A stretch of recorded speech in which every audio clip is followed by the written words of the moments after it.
Study blog में आप लोगों का स्वागत है। भाई फर्स्ट मील लेने के बाद अब आ गया लाइब्रेरी। करते हैं अपना यूपीएससी वाला टारगेट स्टार्ट।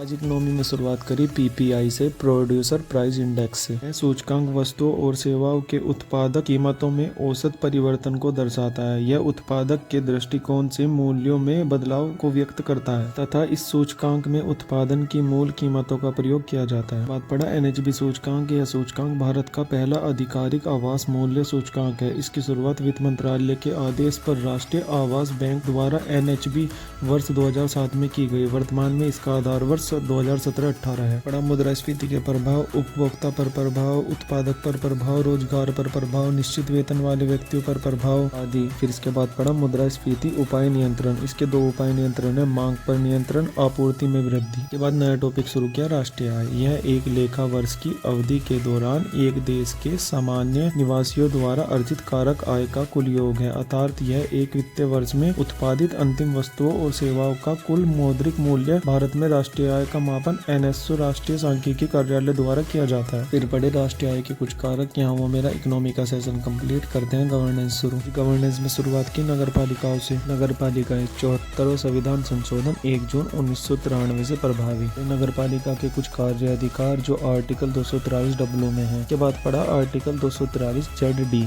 जिला नियोजन समिति राज्य द्वारा बनाई गई है। विधि के तहत इसका गठन किया जाता है, जिसके द्वारा बनाई गई योजनाओं में निम्नलिखित विषय शामिल हो सकते हैं, जैसे स्थानीय योजना, अवसंरचनाओं का विकास, पर्यावरण संरक्षण आदि। इसके बाद पड़ा अनुसूचित एवं जनजातीय क्षेत्रों का प्रशासन। अनुच्छेद 244(1) में यह कहा गया है कि संविधान की 5वीं अनुसूची के प्रावधान असम, मेघालय, त्रिपुरा, मिजोरम को छोड़कर अन्य राज्यों में अनुसूचित राज्यों और जनजातियों के प्रशासन और नियंत्रण पर प्रभावी होंगे। पड़ा 5वीं अनुसूची में राज्यपाल की भूमिका। फिर पड़ा जनजातीय क्षेत्रों में प्रतिकूल स्वामित्व का सिद्धांत। बाद पड़ी 6ठी अनुसूची। असम, मेघालय, त्रिपुरा, मिजोरम राज्यों में पाई जाने वाली जनजातियां अपनी संस्कृति और प्रथाओं के कारण अन्य राज्यों में रहने वाली जनजातियों से पूर्णतः भिन्न है। इसी कारण इन क्षेत्रों में प्रशासन को बेहतर बनाए जाने के लिए अपेक्षाकृत अधिक स्वायत्तता दी गई है। गवर्नेंस खत्म करने के बाद मैंने लिया 10 मिनट का ब्रेक। इसमें मैंने एक स्कूप प्रोटीन और ये भुने हुए चने खा के फिर दोबारा कर दिया अपना स्टडी टारगेट शुरू।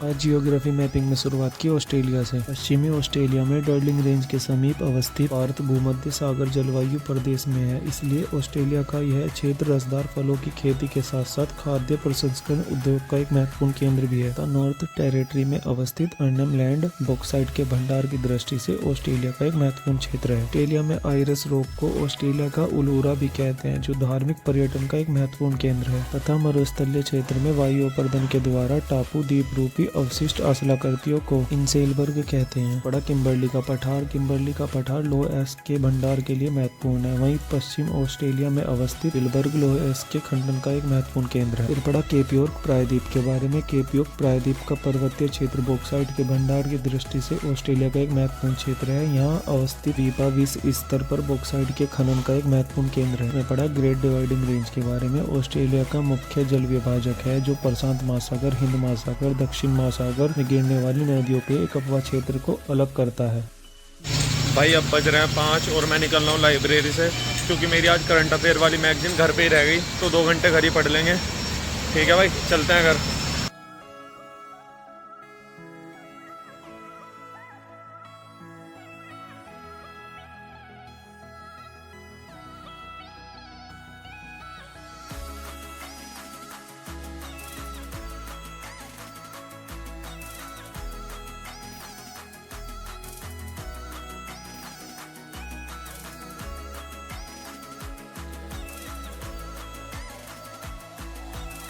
आज का अपना स्टडी टारगेट हुआ कंप्लीट, क्योंकि आज मैं अपनी वो करंट अफेयर वाली मैगजीन ना लेके गया था, तो मैं घर पे ही पढ़ा 2 घंटे। और अब बज रहे हैं 7:30।